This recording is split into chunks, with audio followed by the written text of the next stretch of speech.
Oh boy. Barely able to make a full sentence, these first words from Jon Stewart wrap up the disdain he feels for the work of the woman sitting across from him. I believe that you helped the administration take us to like the most devastating mistake in foreign policy that we've made in like 100 years. But you seem lovely. Stewart ripped into the former New York Times reporter Judith Miller over her mistaken reporting in the lead-up to the Iraq invasion. Back in 2002, her front-page story suggested that Saddam Hussein did indeed have weapons of mass destruction, a narrative which the Bush administration used to justify going to war.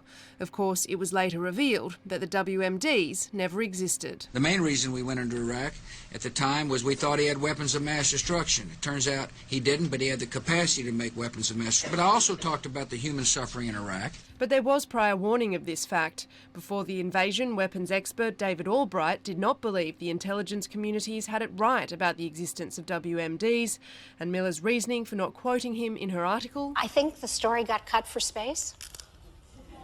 The interview comes days before the release of Judith Miller's new book, where the Pulitzer Prize-winning journalist launches a defence of her work, a defence which has left Jon Stewart dejected. These discussions always make me incredibly sad because I feel like they point to institutional failure at the highest levels, and no one will take responsibility for it. I think they point and to... They pass the buck to every individual other than themselves.